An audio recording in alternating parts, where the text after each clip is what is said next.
Mike's Daily Podcast. Episode 882. Hello, this is Mike Matthews broadcasting from Cafe Anyway here at the last place on earth, located somewhere in Podcaster Valley. Today it's the return of the much-loved segment Into an Interview and Mike on Mobile, where I go on location to talk to the amazing bass-heavy, instrumental, heavy rock San Francisco band called the ILLOGISTICAL Mike's Daily Podcast. That's not all their name. The ILLOGISTICAL Resource Department. Yes, it's a mouthful. Mike's Daily Podcast. I've come to the realization that when it comes to transportation in a big city, though it may be a break with tradition, I prefer the bus to the streetcar situation. Yeah, I know buses burn gas, but damn if they're way more fast. Mike's Daily Podcast. Streetcars in the city stop over and over and over again and only move a little bitty. Mike's A bus can zoom Daily around things, Podcast. and bus drivers talk to you. Yeah! And act like Uber drivers but operate a larger vehicle, and oh yeah, they actually went through training. And I trust them. And they're not annoying Uber hipster driver people. Look who just walked in. Hi, Mike! It's Benita the rodeo queen. How you doing? It's a disgruntled fiddle player, tell you what. What? I don't know what the hell an Uber is. I think that's what we used to call, like, the kids in school that we didn't like. We called them Ubers. You mean goobers? Or was that a Google? No, a Google used to be at like what we would typically call as like a snot booger. Oh, yeah, thanks for refreshing my memory. No problem. Look who else just walked in. Hello there, Mike. I'm at the root beer. I'm the brewmaster.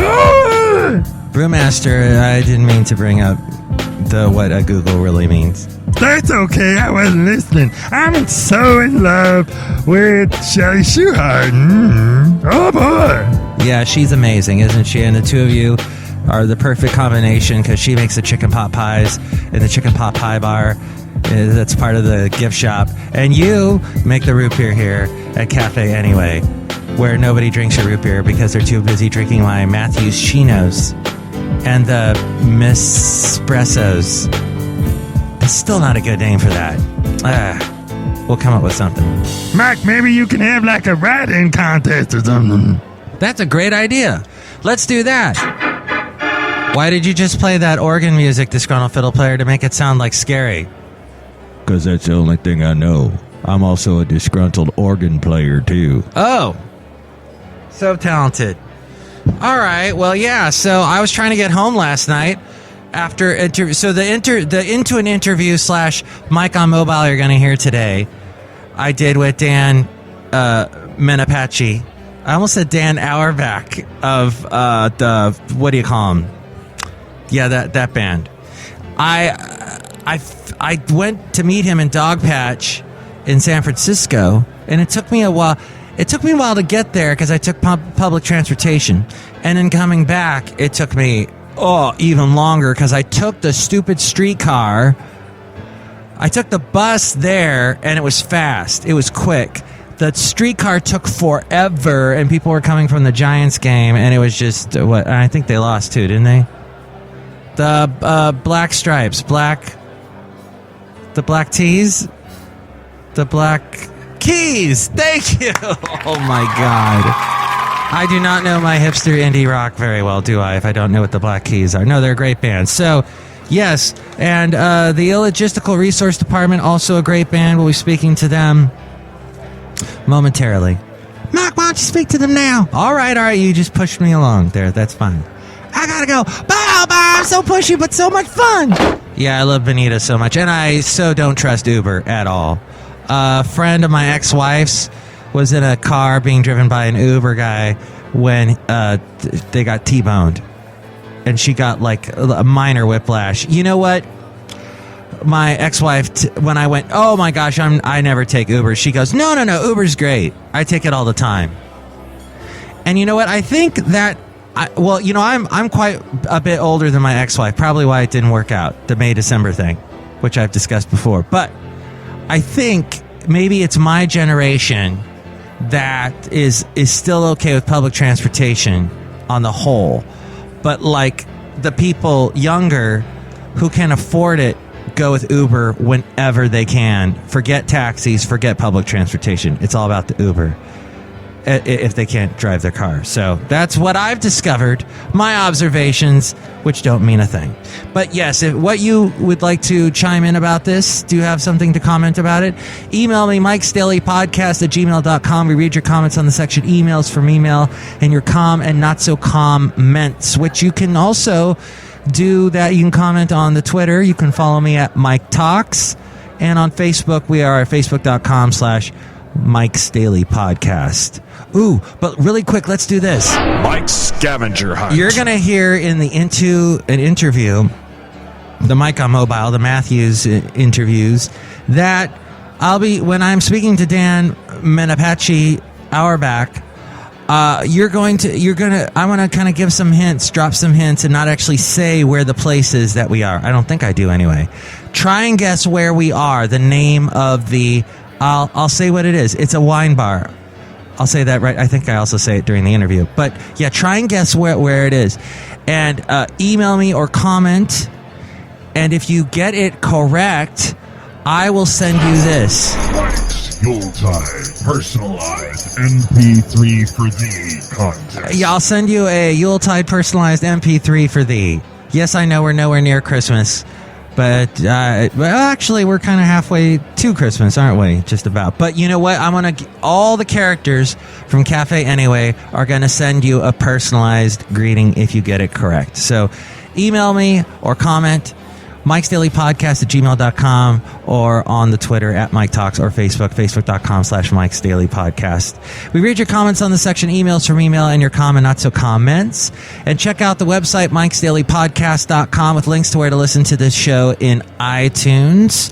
And you can comment on the show and rate the show there. If you do that, more people find out about us, and we don't languish in obscurity. You can also hear us on YouTube, SoundCloud, TuneIn, Stitcher, Podomatic, Mixcloud, Spreaker, Player FM, and Stream Live. And listen to my Mike Matthews Morning Show, weekday mornings. It's from a Connecticut radio station, but you can hear it all over through TuneIn. We have the link to that at MIKEs-DAILY-PODCAST.com, and also the link to the radio station you can hear me on the weekends on the Country Crossroads Country Internet radio station. And tell your friends about this show through Instagram, Yelp, and Tumblr, where you can find us at all those places. Also can be found at MIKEs-DAILY-PODCAST.com. And finally, the other great way to help out the show is the Amazon link. If you're ever going to buy anything on Amazon, go through that link first at MIKEs-DAILY-PODCAST.com, and we get some support from that. The blog, the Daily Podcast Picture, and all my past interviews are at MIKEs-DAILY-PODCAST.com. And speaking of interviews... Into an interview. And Mike on Mobile. It's Mike on Mobile, Mike Matthews, and into an interview. I'm speaking with Dan Menapace, or Menapace. Menapace, am I saying it right? Menapace, right. Menapace. He's the amazing bass player for the Illogistical Resource Department, or the IRD. And tell me, now, your bass playing is amazing. Did I just say that? I can't say it enough. When did you learn how to play the bass? I think I started when I was probably 25 or so, and I was doing it on and off for a few years, and really started a band, and we did it full time maybe 20 years ago. Seems like a long time now. What was the first band? We were called 13%, actually, after alcohol and wine, actually. And I should say, we're at a wine bar called Yield, and you're going to hear some traffic noise because we're right here on the corner of 22nd and 3rd? No. 3rd, yeah. 3rd Street, yeah. And in fact, there goes the L or the K. I don't know, but we're surrounded by Giants fans. The T. That was the T. And we're in San Francisco, obviously, in the Dog Patch area. Do you have any idea why it's called Dog Patch, Dan? No, I have no idea. But I know this area is changing a lot. It used to be pretty run down a few years ago. I might be distracted because there's very beautiful women walking by. So I will try and be focused and do good journalism and interview you and talk about the Illogistical Resource Department, which leads us to the question, where did the name come from? Well, we started writing, and we were always writing stuff that seemed a little out in left field, I guess you'd say. Kind of illogical. So it was kind of like the place where illogical sounds derive from. So yeah, that's how I kind of put it together like that. Have you always had mostly like it's mostly instrumental kind of why can't I think of his name? Well, I guess Primus, but and Rush and just amazing bass. Chris Squire from Yes, and his daughter's name Moon Unit. Frank Zappa, right? Yeah. Our first album, it was pretty much all instrumental, just some spoken word here and there. But this new album, we wanted to do a little bit more vocals, so it turned out the first half of the album turned out to be all vocals, and the second half was all instrumental. And we didn't even really plan it like that. It's just the way the song kind of flowed together, and it just turned out like that. So, Who's singing? I do some of the vocals, and we got 2 guest singers. One singer from our last band was called Canetto, so we got him, our friend Forrest, to sing on an old song that we recorded, and another guy, Michael Wishman, who sang with me on the song The Great Conspirator. So we'd kind of, you can hear me on the left and right sides and him in the middle. So I did kind of a chorus thing. So playing around with stereo effects and... Yeah, I do that a lot. So, since I recorded and mixed and mastered and everything, I tend to be a little bit of a perfectionist, So... I love doing a lot of stereo effects and whatever fits the song, but yeah. And you're recording at home, or? We recorded the drums at our rehearsal space in Burlingame, and everything else was at my home studio. Yeah, the guitars, bass, vocals were all run through preamps and stuff, going direct. We did also do some guitars at our rehearsal space too. They need to be mic'd guitars and stuff like that. So yeah. And was that Pro Tools? I use Cakewalk Sonar. But it's basically the same. It's pretty close to the same as Pro Tools, So I've worked with Pro Tools. I have no idea what Cakewalk Sonar is. Does that come with like? They're more they're PC based. Oh. Okay. So they've been around a long time, and they've been always on the forefront of like technology. So I always stuck with them. I actually was teaching sonar instruction when I first moved here, to making house calls and fixing people's computers and getting them set up for audio.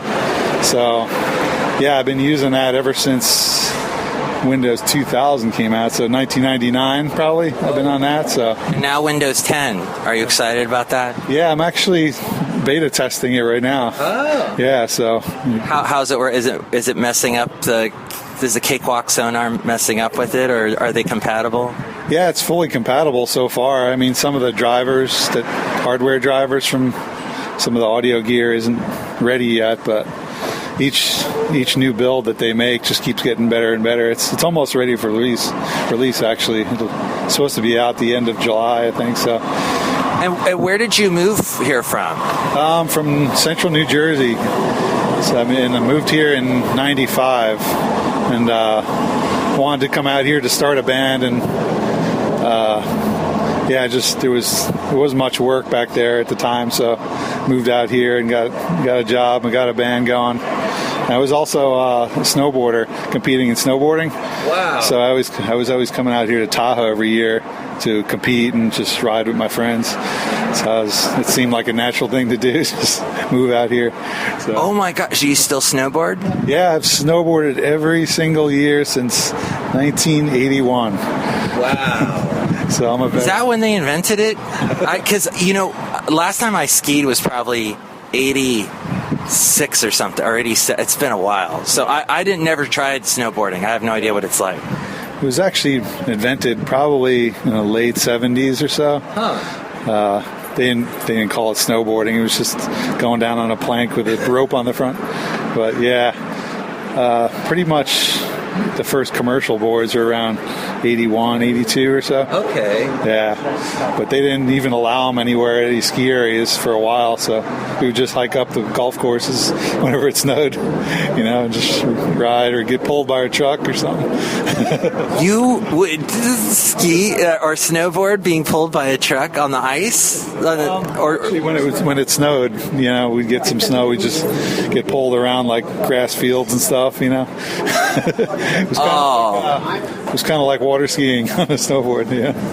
Oh my gosh, Dan. Wow, you are fearless. Yeah, I always had that in me, it's in my blood, So, yeah. And I would say that's in your music too. Like, I was going to play March of the Urchins, which is the first cut, isn't it? Yeah, that's the first cut, yeah. It turned out to be just that first bass riff that comes in. Everything was just written around that. I just started jamming that, and Noah came in with the big toms, and then Jim came in with the guitar doing the same thing. It was kind of turned into a march, And that's Noah Oz and Jim Harris. Right, yeah.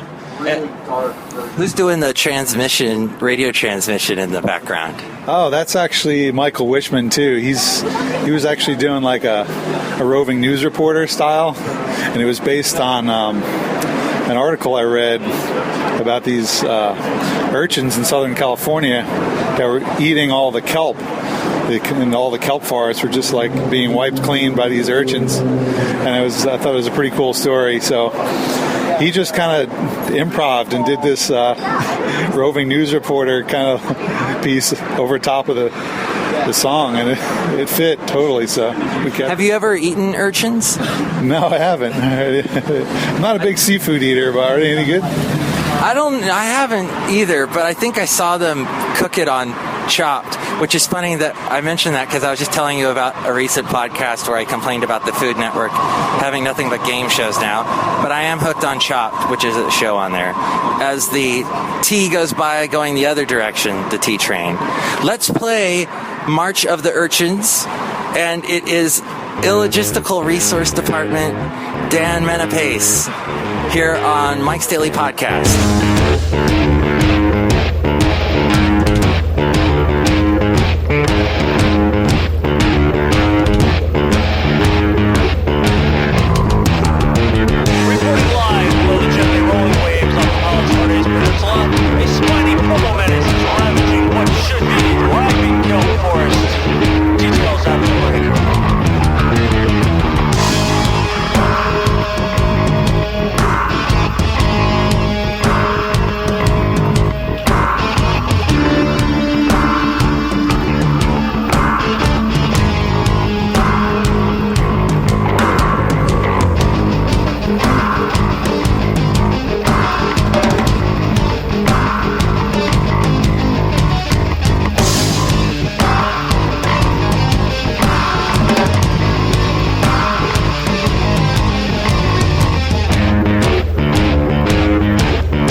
That would be the March of the Urchins as we go outside of Cafe Anyway here at the last place on earth, located somewhere in Podcaster Valley. Tomorrow, part 2 of my Into an Interview and Mike on Mobile Matthews interviews with the Illogical Resource Department and Dan Menapace.